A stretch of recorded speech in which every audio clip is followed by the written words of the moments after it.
Jekk inti wieħed jew waħda minn madwar 100,000 persuna li tuża s-sistema tal-online banking tal-BOV, mill-14 ta' Settembru ser ikollok tarġorna s-sistema li permezz tagħha taċċessa l-kontijiet tiegħek fuq l-internet. Il-bidla hija riżultat ta' direttivi ġodda mill-Unjoni Ewropea li jindirizzaw is-sigurtà tal-pagamenti online li obbligaw lill-banek Ewropej biex jiffaċilitaw u jtejbu l-aċċess għas-sistema. Fil-fatt dan it-tibdil jindirizza l-użu ta' Secure Key, kaxxa sewda lil klijenti tal-BOV jużawha biex tiġġeneralhom passwords sabiex fost oħrajn jiċċessaw il-kontijiet bankarji tagħhom fuq l-internet.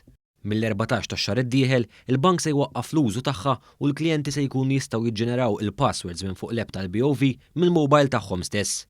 One News tkellem mal-kap tad-Dipartiment ta' Ħlasijiet tal-BOV, Tonja Farrugia Nawdi, dwar dan it-tibdil. Il-functions tal din il-token hija fuq il-smartphone tiegħek. At the end of the day, inti anke toħroġ automatically minar il-mobile missa toħroġ, allura inti għandek minflok tajt Marija fejn se żomma din il-hardware token, għandek kollox marbut mal-mobile tiegħek.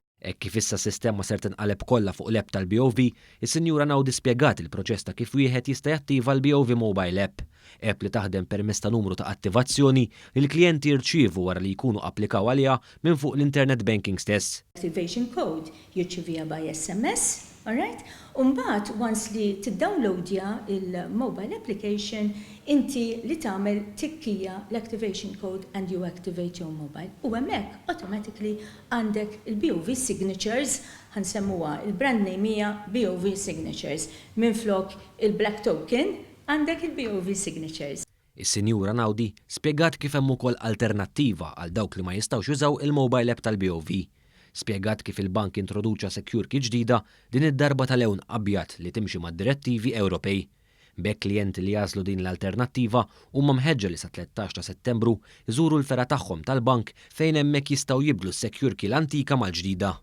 It's just replacing this with this. Issa it's an annual charge, ġifiri on anniversary wara li għaddi sena from the last date li tkun ħallas, inti se tħallas se tiġi ċarġjat €10. Mill-14 ta' Settembru, daw kollha li jippruvaw jużaw is-Secure Key l-antika mhumiex ser ikunu jistgħu jidħlu fl-internet banking tagħhom.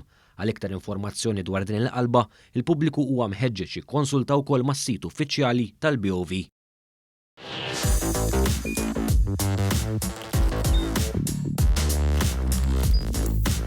Idħol fuq one.com.mt u hemmhekk tista' tara l-programmi kollha li jxandru fuq One permezz ta' One Play.